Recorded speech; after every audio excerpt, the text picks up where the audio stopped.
Welcome, ladies and gentlemen, to the Weekly ReRoll, the show where we um, describe and explain what happened this last week in the D&D shows that are happening on Twitch, and where our overlays, for some reason, just don't want to work. Oh, there we go. So, let's start with Roleplay Solemn, as we always do. And of course, this is a spoiler show. We will be spoiling everything that happens. So, if you don't want to hear the spoilers or see the spoilers, mute the stream until the icon of the show that you want to watch shows up, or be spoiled over shows up. So, Roleplay Solemn this week. Well, last week we lost Jen and JP's characters. So this week we got their new characters. Jen's character is Spades, and JP's character is Zanzil. The party wasn't really sure how to do things. So after, going about and trying to gather the supplies they needed, gathering a little bit of information, they decided to take off after this prince, Prince Jordan, because they needed to, they need to track him down and decide whether or not to kill him. And so they head south looking for Prince Jordan, leaving Zanzil behind, because Zanzil was just a crazy old man walking around asking stupid questions. Well, I shouldn't say stupid questions, but asking questions. Yeah, like, where's Fix? Where's Fix? Because apparently Zanzil is from Eben. Yes, we have our first and possibly only campaign crossover character. JP is playing Zanzil, the magic owner, the magic shop owner from Roleplay Eben, who has been traveling across the plains for 20 or 30 years and is now an old man, hanging out in Solemn. We'll probably figure out more about him and stuff in the future, but for now, that's what we know. Spades is Jen's new character. It's a female dwarf that uses a two-handed axe. Yeah. And so they travel south to the next town. I think it's Fracken. So they get there, and Zanzil shows up again, and everyone's like, who the fuck is this old man? And Zanzil, being the wizard that he is, eventually he's like, fuck this shit. And he goes off in the corner, casts invisibility, and starts stalking the party, like listening to them and whatnot. The party splits up, and they also hired a bodyguard, a mercenary named Ron. Yeah. So the party splits up. You got Jeff and Ron going one direction. You got Jen, Ryan, and Dana going another direction, and then you've got Carla and the baby hanging out inside. So they split up, and they go different directions. JP is following Jeff and Ron, who go to see the tax collector, because the tax collector is clearly connected to many different people and knows all sorts of information, so they go see him. They kind of pressure him, get a little bit of information out of him. Oh, hey, the prince is actually kind of a good guy.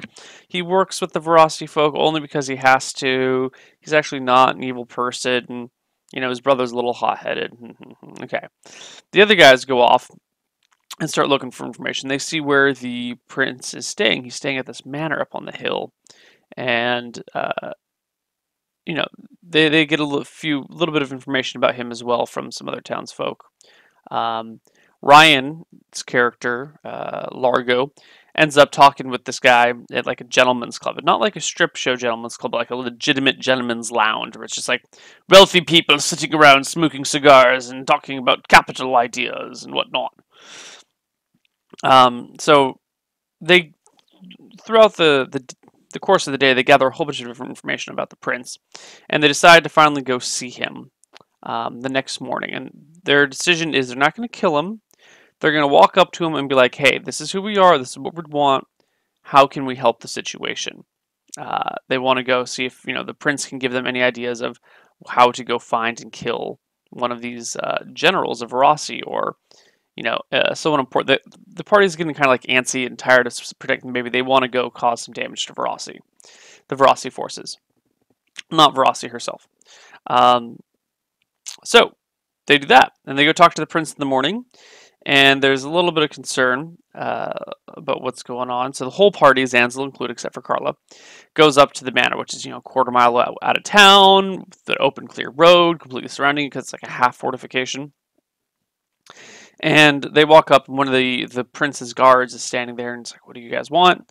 And Jeff goes, you know what, I need to talk to the prince. It's very important. it's really fucking important. We need to talk to him right now. And the guard's like, all right, fine. You can talk to the prince. You guys want to go inside? Or do you want him to come out here and talk to you? Because one of you can go inside, or he can come out here and talk to you surrounded by his bodyguards. And Jeff's like, fucking, I'll do it. And Zanzel's like, I want to go too. So Jeff, being the big guy he is, kind of like turns his back to the guards while they're having this conversation. Zanzel like hides basically inside of his cloak and casts invisibility. But Zanzel's like wearing purple and has this bright purple steepled hat and everything, so it's very obvious. So when Victorian goes back inside, the other guard who's standing outside is like, hey, where'd the purple guy go? The fuck? And so they start kind of looking for the purple guy, Zanzel, and eventually the guard backs himself inside and disappears. Meanwhile, inside, Zanzel, who's invisible, followed by Victorian. Oh yeah, because the party eventually encountered Zanzel, and there was a nice long introduction. Not a long, but there was a nice introduction, and he joined the party, and it actually makes quite a bit of sense. It was solid. So inside, Victorian, who the prince thinks is by himself, goes is in a waiting room, and the prince comes in flanked by his bodyguards and says, well, what do you want? What are you here for? And Victorian's like, fuck it, I'm going full honesty here. Hi, my name's Victorian. We're here because we want to kill some Veracity forces, and we think you know the best way to do it, blah, blah, blah, but I know you might not be able to trust us, so I'm going to show you how you can trust us. Zanzel, come out of hiding, and Zanzel, like, comes out of his invisibility, and so, the bodyguards are pretty nervous. They're kind of drawing their swords, but not quite, and the prince is like, okay, you're being really fucking honest. All right, here's the deal. I'm going to be honest with you, too, and explains some situational things to him. It's like, if you want to deal the most damage to Veracity forces, you take out their generals. There's no generals around here. There's some to the east, there's one to the northeast, there's one to the south, and there's one that kind of just travels around in between things doing nasty shit. He gets a lowdown on all the different things. And Victorian's like, all right, cool, how do we do this? And like, who do we kill? And the prince says, well, I can't really bring any of them to you. I don't have that sort of pull. But here's their names. Be on the lookout for them, and you should head east because that's where Kelborn is. That's where the general that you would probably have the least trouble destroying lives. So the party thanks him, asks for any supplies he can give them. They give him a bunch of gold, and the party splits, and they're going to head to the east. We're still not sure which way they're headed east, but they're going to head east. And that is it for Roleplay Solemn for this week. We're going to switch over to Eben. So, if you don't want Eben spoilers, go away. Roleplay Vigil? What the hell is this Roleplay Vigil thing, guys? Well, Roleplay Vigil is the rebranded Roleplay Eben. We are in Season 3, which is kind of the bullshit way of saying we've been rebranded once again. So the second rebranding, and this is Episode 1. New storyline, new characters. Caitlin's character Riley got ported over from the previous thing. We're no longer doing D&D here, we're actually doing Dungeon World. It's a different system. I am playing a pyromancer. Caitlin, I'm playing a pyromancer named Kang. He's a lizard man. Caitlin is playing a human female knight named Riley still. Katz is playing Dongo. He is a shadow cleric. And Ryan is playing Bongo, a wizard. A specific type of wizard that I don't know. No, he's just he's a lightning wizard. Yeah, he's a lightning wizard. So, the year was unknown. There was once a great and terrible war that happened 8 years ago. In that, just before the prime battle of the war was to start, time stopped for all participants, and they froze in place. No one knew what happened. The battle never really started. A small order of knights rose up to protect and oversee these people locked in eternal combat, the ones that are just frozen in time, ready to start the war. Caitlin is one of these knights. During her job duty one day, she's patrolling, keeping an eye on things. A lightning bolt comes out of the sky, strikes an area. She and one of her fellow knights goes to investigate, see what's up. And the three of us, Kang, Dongo, Bongo, are unfrozen from time. We're all like, what the fuck's going on? We're all working together on one side of the war. And Riley and her cohort come up and see us. and they're a little confused. What's going on? Her cohort starts to draw his sword. So me, being the pyromancer that I am, throw fire in his face. Right? So he gets a face full of fire. He starts freaking out, going, ah, ah, right? And gets badly burned and falls to like 0 HP. He doesn't die, but he's, badly wounded. Um, Riley kind of starts to freak out. Bongo and Dongo and I are all just being ridiculously silly and fun. And pretty soon reinforcements arrived. We get surrounded by like 12 knights who are on horseback with spears, and they're all like, what's going on? What are you guys doing here? Who are you? Why did you attack our guy? We're gonna arrest you. And very very quickly, Bongo is like, fuck it, yeah, hey, you guys can arrest me, that's cool, and like walks away from the rest of the party, leaving Dongo and I to be like, what the fuck, why is he leaving? Do we want to be arrested by these guys? Why are they arresting us? We haven't done anything wrong. Should we trust them? I don't know. And so then I summon a fire serpent. It's a fire elemental that I can talk to because I'm a pyromancer, and I have a few words with him. And Dongo and I decide that, you know what, we can go with these guys. So we decide to go with them. And as they come to put up handcuffs on me, I light my hands on fire. Be like, no, you're not handcuffing me. We're going willingly. We are not your prisoners. Bongo's in the meantime is arrested. Dongo and I are not arrested. We get back to the castle, and we're all thrown in a room. One by one, we're taken out and questioned by them. And after, we've all been questioned, they let us go. Under the pretense of, well, we can't keep you for anything. We just want to make sure you're not going to cause any problems in the world. To which we all kind of agree. Everyone more or less agrees to it except for me, who's like, fuck you, I'm going to do whatever the hell I want to do. You can't tell me what to do. Who are you to tell me anything? I am Kang, the pyromancer. Get the hell out of my way. I guess my character is a bit of a confrontational jackass. So then we all are about to leave. Just before we leave, I think Bongo and I both invite Riley to come with us. I don't remember if Bongo did. I think Bongo invited her. I invited her to come with us. Bongo invited her to come with us, I'm going to say.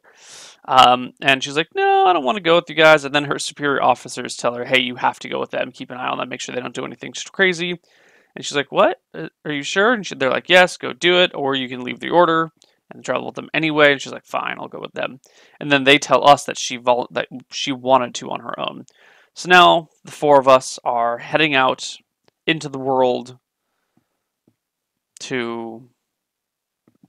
We don't know. We don't have no plot line. It was just the introduction of our characters.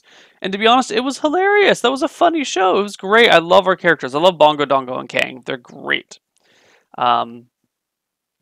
Yeah, and we're playing Dungeon World, which is very different than D&D. It's very rules light. And extraordinarily narrative. Yeah, that's the game. So that's it for Eben. Moving on to the Misclicks. Misclicks D&D Pirate Edition. There was no episode this week.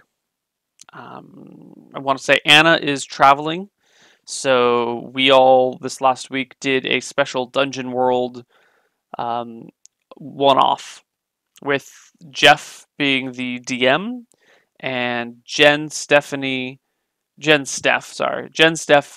and Silent Osiris as players. It was fun. It was cool. We're going to continue it this Tuesday, tomorrow. But it is not canon to Misclicks, so I'm not going to cover it here. So I do recommend watching it. It was hilarious. And I do recommend watching this week, so it's going to be hilarious. So moving on to Dicing with Death. Dicing with Death, Season 5, Episode 3.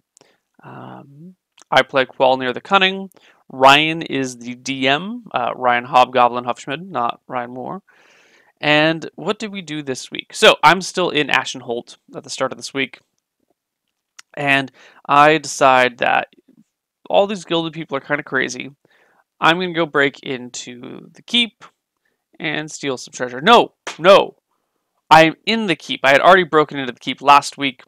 I had made love to one of their knights, in order to sneak into the keep. I've stacked up a body count. Tried to go loot their treasure chamber, only to find there's nothing there but a man hanging between two trees, and I'm kind of freaked out, so I leave. I get caught, and so that's where we come in. We come into this week with me being caught by one of their knights. And my immediate reaction is to surrender and to be like, no, I was with Sir Holder, the knight. And then the assassin came in and attacked us and did this and did that. Um, and I kind of talk my way out of being the killer. You know, I say, oh, I got wounded by the assassin and some of the knights and some of the men at arms that they tried to defend. Blah blah blah. I hid and then I ran, and that's when you guys found me. They take me to the dungeons, and not my caretaker, but my handler shows up, gets me out of the dungeons. I'm still not sure how. And I decide then they're like, all right, fuck this shit. I'm going back into that keep. I'm gonna make some money. I'm gonna go steal Bloodletter. I'm gonna go steal that magic dagger. Right. So I go talk to Michelle. There we go. The entire session I could not remember her name. I had like, I'm gonna go talk to what? Huh? It was silly. I could never remember her name, and it was always like a 90-second process to figure out her name. And Ryan couldn't remember her name, and we talk about her name, and then like 10 seconds later, forget her name again. It was great. Loved it. Anyway, so I go talk to Michelle to figure out where certain people are in the keep, explain to her what happened. And then I go about purchasing the proper equipment. I get myself a grappling hook, I go buy some poison, I go get a bow, I do all these things, and I try and sneak into the keep. I get partway in once, realize that I just can't do this, and I go back out, get more equipment. Actually, that's when I got the grappling hook and the bow. And then I go back in. I scale the wall to the top, where after talking to my handler, it's convenient that there's no more guard located up there. Then I kind of go down, start peeking around, and Ryan cleverly does not draw the map correctly. He draws it differently. You know, up is no longer north on this one section. So I'm looking at the map and I'm getting myself all turned around, even after I figure out what's going on. And yeah. So eventually I wind up inside the wrong room. I open a room thinking that it's going to be empty and just walk right in, only to realize that the lord of the castle is in there, Lord Ashenhold himself. And I'm like, oh shit. Whoops. And a fight breaks out. Like, I've been trying to stealth. The entire time, I was trying to sneak in here, steal a dagger, escape, you know, all nice and quiet like without creating a body count. But no. I encounter Lord Ashenhold. I end up like gagging him and stabbing him, and then he shivs me, and then I shiv him back. Then we push around. He gets out his sword and a dagger. I just have a dagger. We're battling. And eventually I kill him and take his dagger. And then I start looting the place. And then one of the guards comes up and sees me, and I kill one guard, and in the process another guard sees it. And I try and chase him, but I can't chase him, so then I try and lock the doors behind him, but I'm just using my lock picks, and it takes a few minutes, and it doesn't work, and I should have just looted. And then I like grab whatever I can and bolt, rappel down the castle wall, because the grappling hook's still against it, and disappear into the forest. I get away with my prize. The next day, my handler shows up going, what the fuck did you do? Blah, blah, blah. And I'm like, here's the dagger that I got. It's mine. You can't touch it. And here's what I'm going to have for you. Here is the king, or the Lord's signet ring. You can create a will for him, sign it with this, hide the will and the ring back in his quarters, because you probably have access to that. Or I can put it there for you. And then you can dictate whatever you want to happen in this area. Isn't that nice? And he's like, oh, that's a good idea. Watch it, you. And I'm like, yeah, well, I'm leaving town. Fuck this. I'm not staying here any longer. There's your cut, guys. I'll see you later. Peace out. And then I go over to, and I'm forgetting her name already. It starts with an M. Oh, God, the prostitute's name. What's her name? Michelle. See? I have a problem remembering her name for some reason. Michelle. So I get to Michelle, and I say, hey, why don't you leave this two-horse town with me? We're going to go make our fortune. You can, seduce people, get information, and kind of get access to things that I may not be able to, and I'll go in and like steal the goods and whatnot later. I roll a natural 20 on my charisma check, which gives me a 30, and she's like, you know what, let's do this. I'm tired of just, being a small town prostitute girl, whatever. So we hop into a carriage and head out of town. There's guards all over the place looking for people, but we're inside a covered carriage, so it's totally cool. and I gave her the pearl necklace to wear, not to keep. And there's a little, spat over that whole thing. And we leave town off to Seagate. So that's what we're doing. That is what we're doing. And that's the end with Dicing with Death for this week. You should absolutely check out the VODs. The VODs are up on YouTube, on Twitch. The VODs are coming out on YouTube. They'll be out by the end of the week. I'm trying something new with this. I'm trying like the 1 hour per day release schedule. We'll see how it works. I may go back to releasing everything at once. But that's it for Dicing with Death. Let's take a look at R&D. Roleplay R&D, Season 3, Episode 5. Whew. I always have a hard time remembering what happens in R&D because it's so narrative. But let me try and break this down.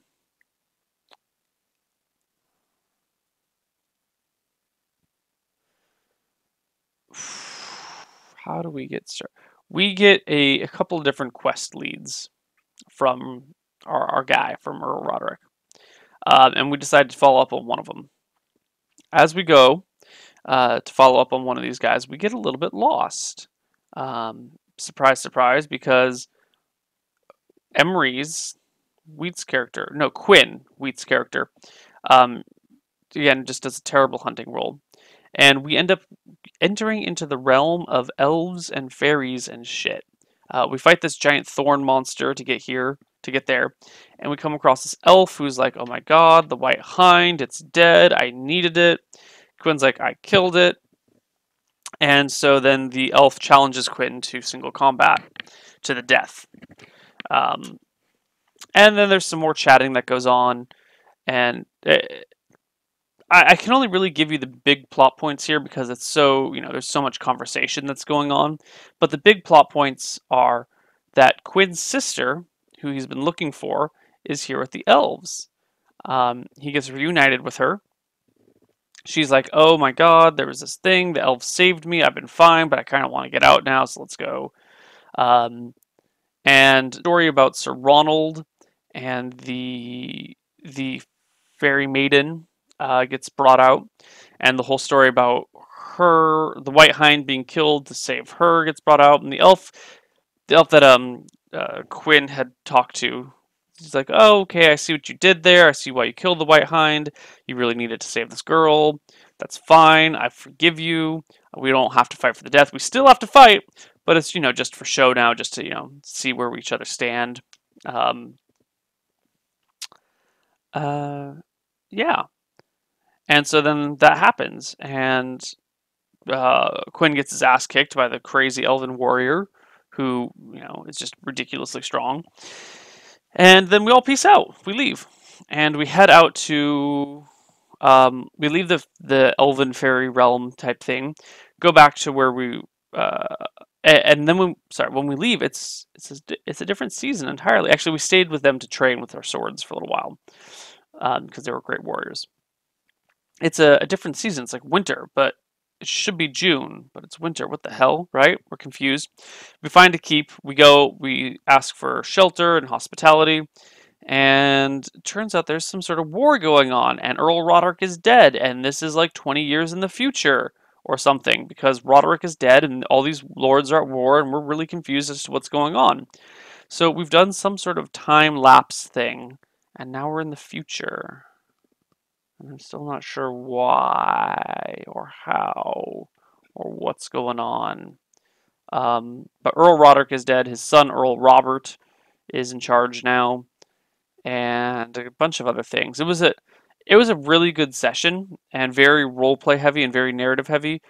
But, those are the key plot points. I find it very hard to recap R&D because there's so much going on.